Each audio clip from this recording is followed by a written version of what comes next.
Good day. Today is a very special day in the Chabad calendar.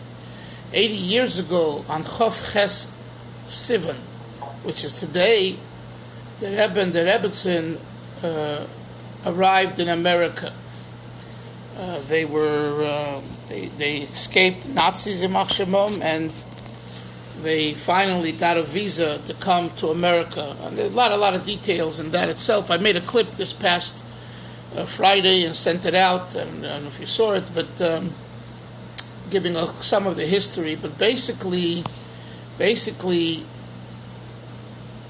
the Rebbe wasn't that eager to come to America. And let me explain what I mean. Initially, he was on the list, and his wife were on the list of people that the Frierdiker Rebbe submitted to the Askonim, to the Chabad activists in America, to submit their names, to submit the names of all the people he wanted to come to America to be part of a staff and family. And of course, the Rebbe and the Rebbetzin were part of those names. But the State Department rejected it. At that time, in 1940, I believe, they put a stop, and they didn't. The war broke out, and they weren't accepting people. So they had to figure a way how to overcome this. And the Agudas Chasidei Chabad, the General Chabad umbrella organization, which is known as Agudas Chasidei Chabad, had a meeting. And at this meeting, a gentleman by the name of Yehuda Gerari, who was a son of a famous chassid, Reb Shmuel Gerari, who was a chassid of the Rebbe Marash and the Rebbe Rashab. And the Gerari family were always very large supporters and very close to the Rabbeim, to the Lubavitcher Rabbeim throughout the generations. He came to America early on. I don't know exactly what year, but he came before the war, quite a bit, I believe. And he was part of this meeting of the Agudas Chasidei Chabad, and he suggested to the group that they write to the State Department and explain to them that the Frierdiker Rebbe is a king. He's a Jewish king. And a king needs an entourage. A king needs his deputies. Sarei HaMelucha. There's the Melech, who has the Melucha, and there's the Sarim of the Melucha. And they presented this argument, and with Hashem's miraculous help, the State Department accepted the argument and made an exception for them. I mean, if you think about it, it's literally unheard of. No, they stopped. No one can come. And this argument was that this isn't an individual coming. This was the chap. It's not the previous Rebbe as an individual, or this rabbi, or this nurse. You know that you have the son of a nurse of the Frierdiker Rebbe that lives in Bet Shemesh. Did you know that? I met him when I was there. The Frierdiker Rebbe had a nurse called Manya. Manya's son lives in Bet Shemesh, I think in Mishkafayim, I believe. And what's his name? It escapes me now. I have it on my phone, but I can't access it now. Maybe tomorrow I'll tell you. Uh-huh. And I've seen him at Eish Kodesh. Unless, this is 4 years ago. Moshe, do you know who I'm talking about? No, I very much would like to know who you're talking about. Yeah, okay. I met with him. In fact, he invited me to go to, when he returns, to visit America. He used to live in New Jersey. They have items of the Frierdiker Rebbe that the Frierdiker Rebbe gifted to his mother as his nurse. And he told me he also has strands of the Frierdiker Rebbe's beard. When the Frierdiker Rebbe learned, sometimes, a piece of hair falls out. And somehow either I don't know how it got to her, but he told me that he has that. They have various things. Anyway, but that's yes. Is he Russian? No, he's not Russian. He's an American boy. American. I'd like to know who that is. Okay. Anyway, but that's an aside. Just so the argument. So the chiddush of Gorari's argument was that they're not coming as individuals. The entire kingship called Chabad Lubavitch is transferring from Europe, from Russia, to America. And since it's such a prominent movement on behalf of Judaism, it would be in America's best interest to have this kingship in America. And they accepted this argument, and they granted visas. Now, you know that only 11 people came to America out of 20 to 30 people that were on the list. And that's another discussion why the others didn't come. And Nebuch, most of them perished in the Holocaust, but that's what happened. The Rebbe and the Rebbetzin miraculously survived. What happened? What happened is they lived in Paris. They didn't live in Riga, where Rabbi Yehuda Masmid and Reb Chatzor Fagin, those Hasidim and secretaries that the Rebbe wanted, the Frierdiker Rebbe wanted here in America. They lived in Riga, and Nebuch, they were burnt alive, in the shul, the famous story, Nebuch, that they were Makadosh Shem Shemayim, and the shul went up in flames, and they all died. But the Rebbe and the Rebbetzin were in France from 33 to 39. When the war broke out, they ran, and they ran to, I think, Nice, and from Nice to Vichy, and from Vichy to Marseille. So originally, of course they wanted to leave. They didn't know if they'll survive. Once they got to Marseille, there was quiet and peaceful. So the Rebbe, at that point, he was very happy staying in Marseille.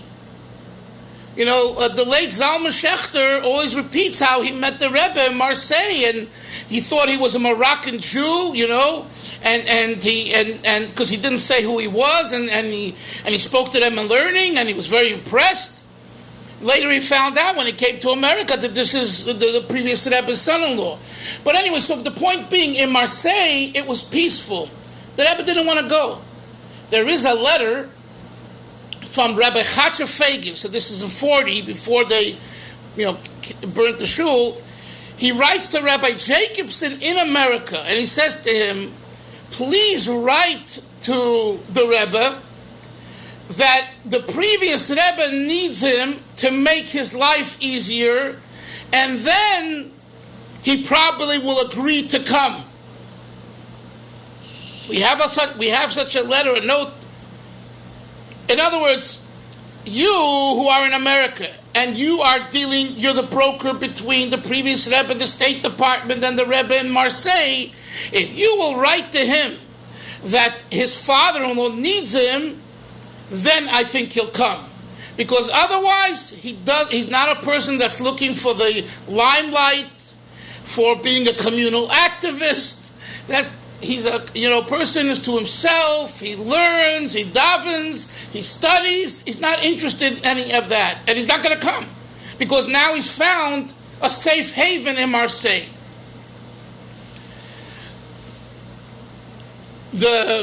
What year, Rebbe? What year was that? 1940.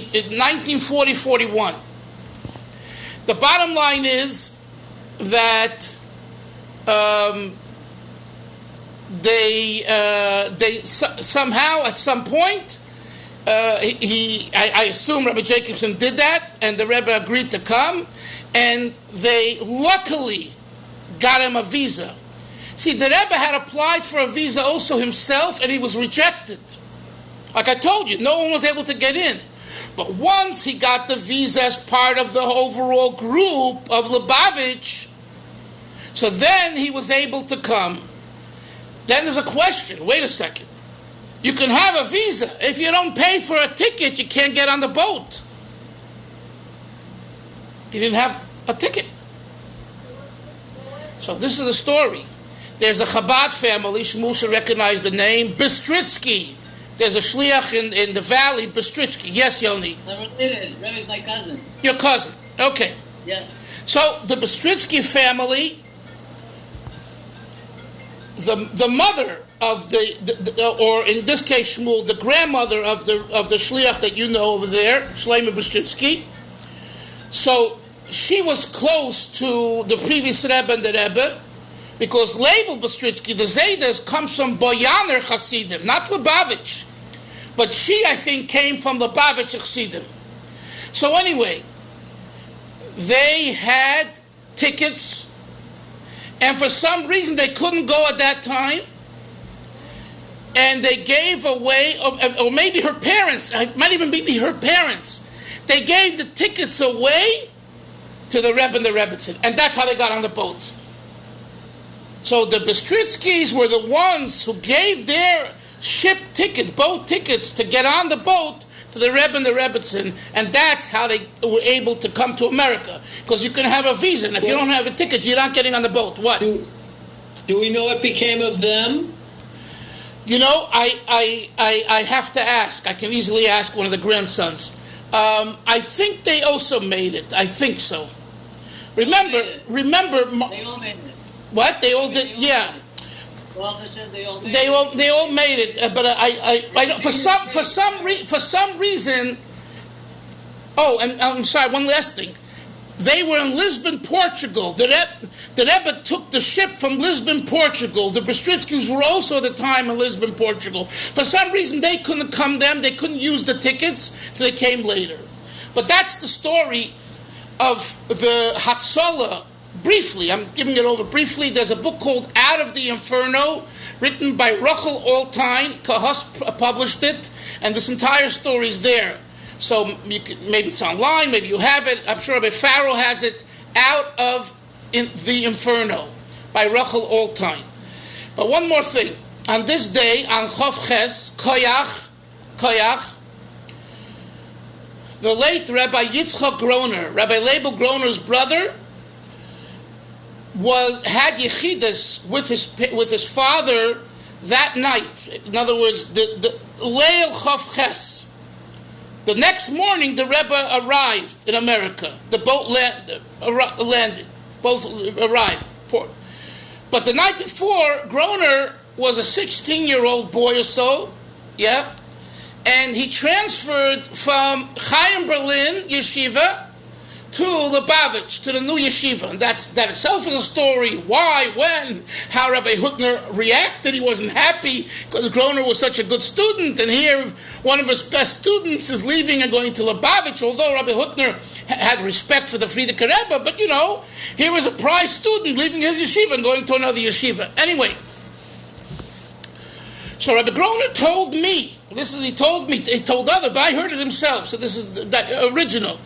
He said that when he walked out, before they walked in to Yechidus, the Rebbe, the older Hasidim, Rabbi Kazarnovsky, Rabbi Simpson, Rabbi Jacobson, Rabbi Shmuel Levittin, 4 or 5 of the old... Rebbe. What? Sorry to interrupt. Rabbi Kazarnovsky was my sandik. Okay. No, so you should grow to be like him. Anyway, so these were older Hasidim. And they walked out of the Rebbe's room and they said that we were just told that we are to go greet the Rebbe's son-in-law. They called him the Ramash. That's his Reb M. Shin, the Rebbe's name. Ramash.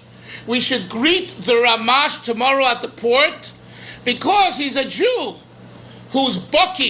He knows the entire Bavli, Yerushalmi, with all the Mefarshim, and all printed Hasidic Svarim.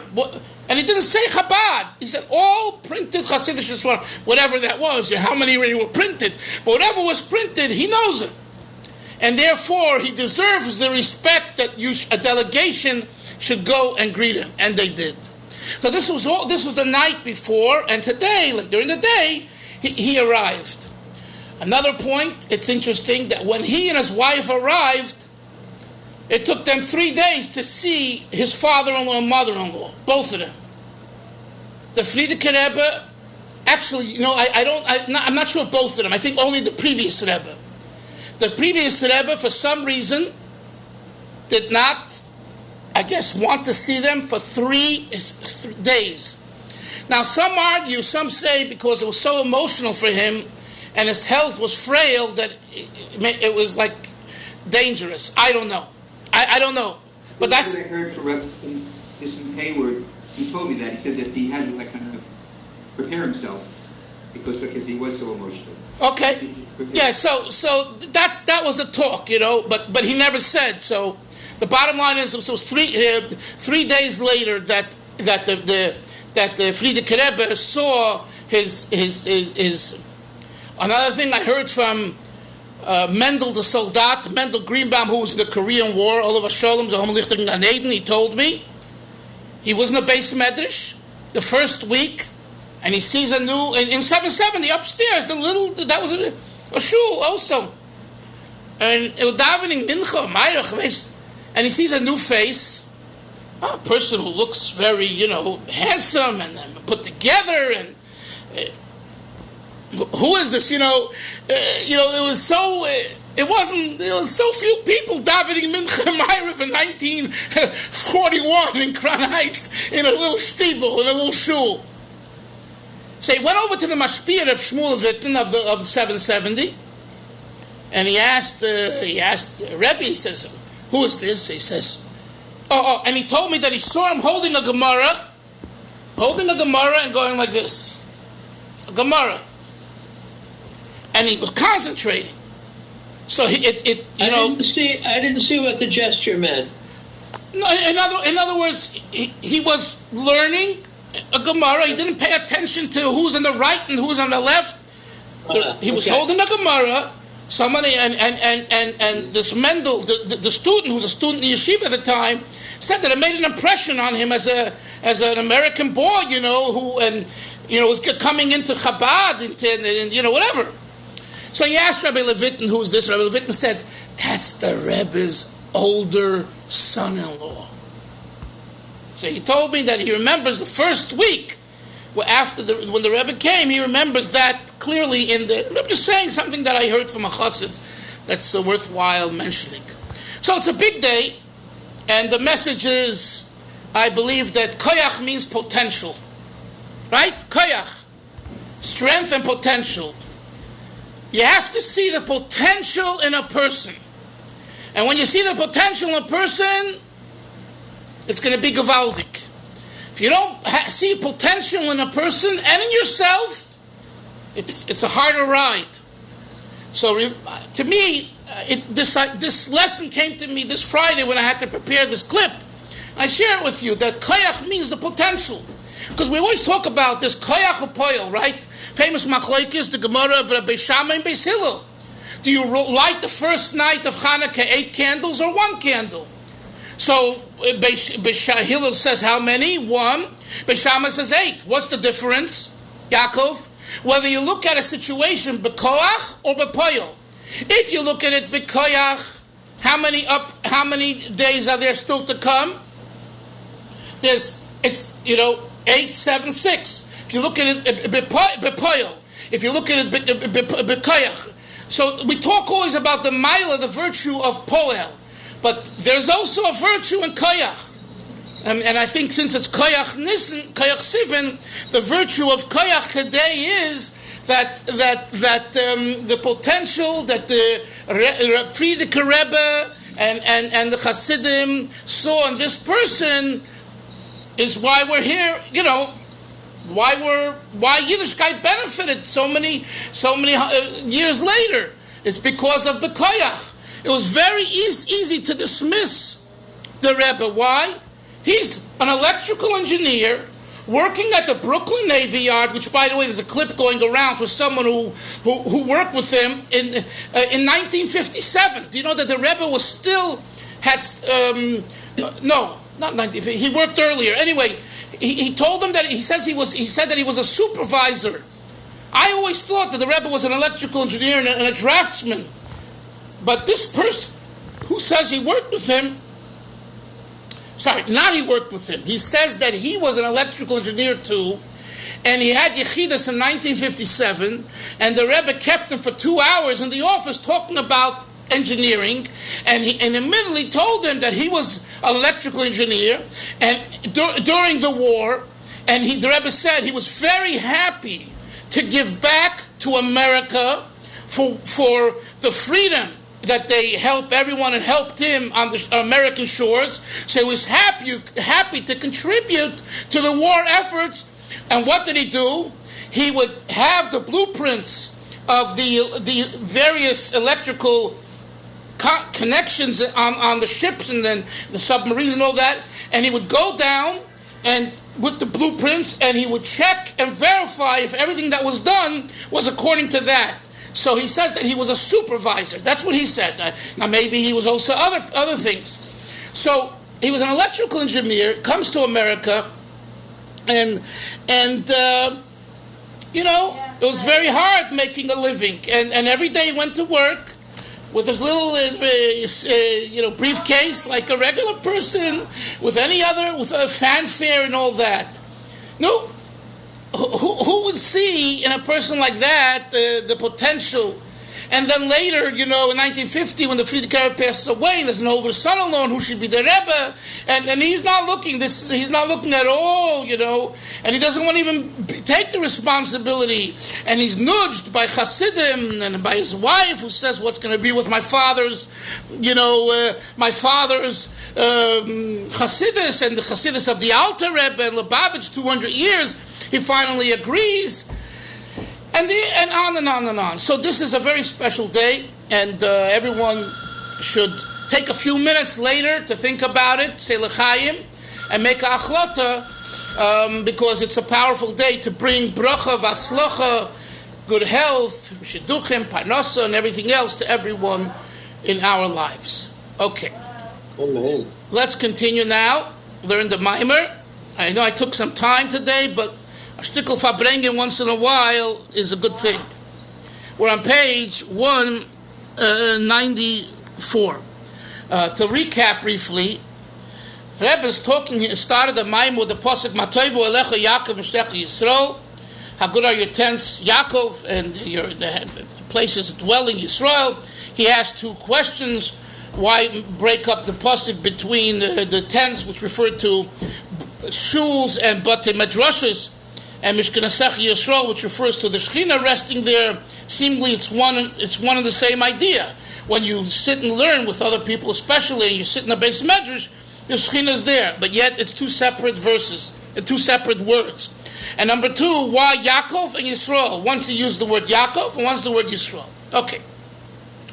And he said to understand this, he introduces the pasuk in Tehillim, Psalm 16.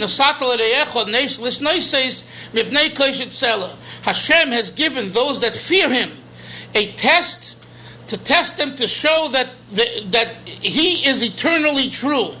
In other words, all the challenges and all the tests and all the things that we have in our life is to make us stronger. So here, the Rebbe brought three meanings of the word nes. Nes, number one, he said, means trials and tribulations, tests, from the word nisayon. Number two, nes, meloshen gedula, from the word meaning greatness, and he brings support to that, to be exalted and great. And finally, nes, meaning hafla, meaning a miracle, a nes. But in this case, he uses the word nifla, hafla, wonders, the deepest type of miracles. And the Rebbe said that they all come together, and he brought a zayar, a medrash that shows that they all come together. Okay.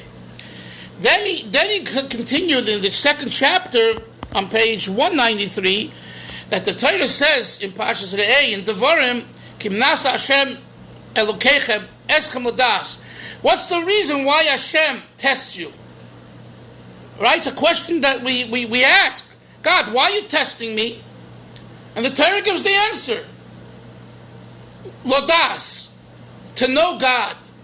but the previous Rebbe, based on the Alter Rebbe and Chabad Torah teachings, to instill the quality of das in a Jew.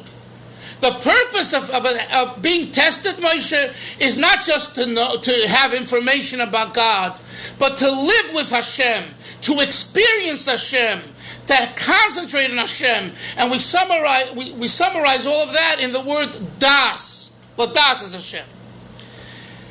From there, the Rebbe went on to say that a nisyonos, tests, have a godly spark. However, the godly spark in a test, which we call in Hebrew a nitzutz, or plural nitzutzos, sparks, which fell in Shviras HaKelim when the light of God was overwhelming for the vessels. It broke and scattered all over, and it's called the Shviras HaKelim.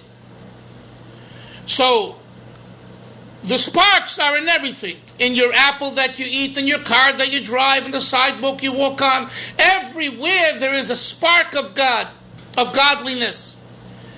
And the purpose is to reunite the spark with HaKadosh Baruch Hu, with God. So the question is, where are the sparks in a test? A test seems to be so contrary to Hashem, so challenging. So Chassidus explains that the sparks, the nitzotzos, in tests, in nisyonos, are so hidden, more hidden than a normal situation.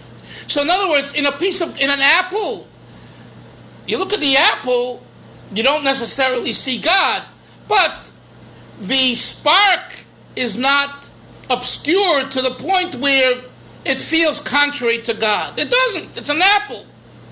Now make a bracha. Think about where the apple came from, why you're eating the apple. Eat it like a mensch. That's the reunification of the apple, the spark in the apple with HaKadosh Baruch Hu. But in a test where you're challenged and you ask yourself, maybe this chas v'sholem is not from God, it makes no sense, it's contrary.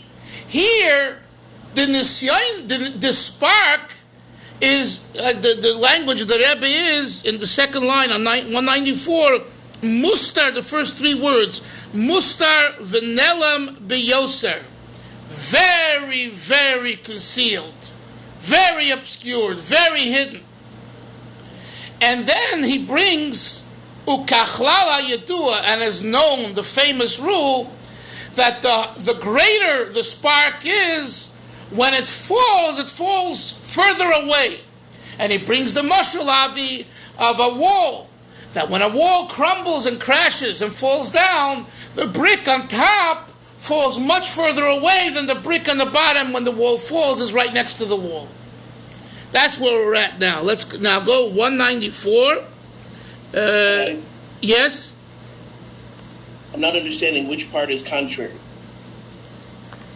Which part of the Nisayan? The Nisayan is contrary because Hashem tells Avram, I want you to be my nation through Yitzchak, and then he tells him to bring him as a korban. It's an oxymoron. It's a contradiction. Right? The Nisayan of the Akedah. It's not just an obscurity. It's contrary to what Hashem told Avram earlier. Yes or no? Yaakov? It is to make him great, so that's what the Nisayan was for. No. Why is that contrary? Because if I want to make you great and I want you to kill your son, does that make sense? Okay. Doesn't make sense. If you tell me I want to make you great and find a way to make yourself great, no problem. I'm saying, but there's something that's a stidam, it's a contradiction. So on the Nisayan, the derech klal is, or let's say the Yidden, I take you out of Mitzrayim, and then I tell you to go to march through the Red Sea and I'm going into water, I'm going to drown. What'd you take me out for? Mistakes. So it's not just by an Nisayan, the potential risk. what? It's contrary because Yes. and everything is L'Toiv, so that's why I'm still grabbing. Right. Everything is. There's a right. There's a purpose, but the Nisayan challenges the basics of faith and the basics of why Hashem created us to be here. Let's continue. We're now 194. 1, 2, 3, 4, 5. 5 lines from the top, in the middle of the page. Vihine, after the period, after the word hakosel, there's a period. Vihine. Vihine ha'oisiyos nikroyim avonim. Words are called avonim.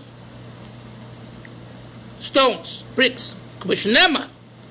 But Sefer Yetzirah, it says in Sefer Yetzirah, Shtei avonim boine shtei batim. You take 2 bricks and they build what? They build 2 homes, 2 batim. What does that mean? When you put the 2 together, you can put 4 on top of them. You can. The kashem shehabayis nivde me'avonim. Just as a home, a house, is built from avonim, ukefiri bu avonim v'sidram, and based on how many avonim you have, v'sidram, and their organization, how you organize those stones, bricks, kain yeh goydel habayis, so will be the largest of the house.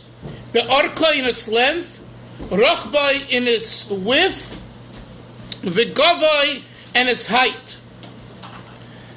This is the mashal. Now comes the nimshal. Chenu b'teva, so also in words. Asher lefi roiva isya shaboy, based on how many words you have, v'sidron, and what? The letters, oisiyos. The letter, yeah. You have them, the Sidron, and their organization, B'tzirufeihem, by combining them, Kain Yeh Peirush HaTevahi. So will be the meaning of that word. The letters, the oisiyos, when combined in a certain way, gives you a certain interpretation. Ubeiz oisiyos, and 2 letters, Boinois, create, build, Shtei Batim. K'moi, look, for example, Aleph Beis, an Aleph and a Beis, Shein Beis oisiyos, Ubayno Shtei Batim, and they build 2 Batim, Hein Shnei Tzirufim, 2 combinations, either Aleph Beis, which spells out of, father, or Beis Aleph, if reversed, Beis Aleph, you get Ba. So what do we see? We see that the combination of oisiyos makes different words. Ushleish oisiyos, 3 oisiyos, 3 letters, boine shisha batim. K'moi, for example, oisiyos, the letters hey tzadik reish. Sheyesh le'shisha tzirufim. They have 6 combinations. The Yadu b'Kabbalah Rebbe mipi Rebbe. It's known based on tradition. Rebbe mipi Rebbe mi Ma'areina Baal Shem. Going back to the Baal Shem Tov Nishmas Eidim. The B'tzeir of Zeh, in this combination, Harei Yesh Boy Gimel Ikorim, there are 3 principles, V'Gimel Mistafim, and 3 ancillaries, 3 derivatives. Ha'Ikriyim, the principles, Heim, Hey Tzadik Reish, Reish Tzadik Hey, or Tzadik Hey Reish. Those are the 3 principles. For Maamar Baal Shem Tov, says the Baal Shem Tov, is the Torah Tefillah. When you are engaged in the letters of Torah and Tefillah, Shu Inyan, which is what the Baal Shem Tov call, and how he interprets the verse in the Torah and Parshas Noach. Bo'el HaTeva, Hashem says to Noach, come into the Teva. The Teva Heimoisi is HaTorah Tefillah. Teva are the words of Torah Tefillah. U'bo'al ha-teva hu aknisa b'toicha isyos. U'bo'al ha-teva is the entering into the oisi shal Torah v'Tefillah. Bo'al ha-teva. Go into the teva. Not just the teva, which means a ship, but teva meaning words. And he says in Yiddish, learn with vitality, und davene mit achayis, and pray and daven with achayis. The achayis, when you, what is chayis? Vitality, energy, enthusiasm. What does it denote? Al pnimius haratzon. It shows that it touches your core. Shehu inyan reish tzadik hey, which is the idea of ratzah, will, which is one of the three principal words of the letters hey tzadik reish.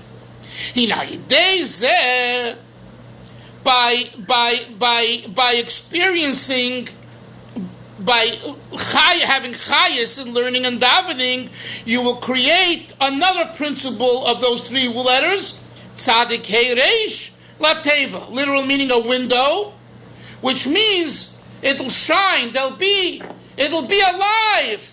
It won't be just saying the word if you're half falling asleep. And when you say the words, someone looks at you, he says, wow, this man is alive. He means it. He's living with it. It's bright. It's a window. It's a tzayar. Finally, the Rebbe says, when you have now the ratzah, the will, creating the tzayar, the window of vitality of chayas, it will result in the bekoyach zeh, with this potential, this koyach, this power, mahapchin es hatzara, the third principle of the letters hey tzadik hey reish. It will transform the negativity, the tzara shel hatzar, of the enemy and of the narrow situation, hatzayre rachmon litzlan. This is interesting that he's alluding to something in 1929, a concept, besides literal meaning. You want to change the tsaras, you want to change the zar, you want to change the situation, you have to get into the words of davening and learning, and it'll create vitality, and it will transform from the tzara to light. L'tzayar. It'll make light, it'll make a window. And as it says, Ve'es tzara hi l'Yakov. It's a time of tzaras for Jacob, for Yaakov. Umimena. From the very tzara itself, from it, Yivasheya, you will be helped. Literally, Chavre, the word umimena Yivasheya means, and God will help you get out of the tzara. But the way Chassidus teaches it, umimena, the way to get out of the tzara is from the tzara itself, transforming the tzara to tzayar, to bright, to a window, to light. The minat tzara teitzei le'oid Yeshua. The very tzara will bring you salvation. The Holocaust, Rachmon litzlan. Look at the growth that came out. Now, of course, should have been. We don't want to have a Holocaust, chas v'sholom. But the fact is, the tzara itself brought the Yeshua. The zeu inyan tzayar shemeir oyerav. This is the idea of a window, the tzayar, that it illuminates with an abundance of light. U'kamei betzarayim. Right? Look at the word tzarayim. It has the letters. Tzarayim means the afternoon, but it has the letters tzadik hey reish in it. That's why it's called the afternoon. Shutaykif v'zrichas hashemesh. It's very hot. I'll never forget when I came in August. I stayed with Shmuel on that big street. I forget now the name of it. And we went out the first time. He took me to shul, and we went somewhere middle of the day, and it was boiling. The sun was shining down. Taikev hashemesh. It's the middle of the day.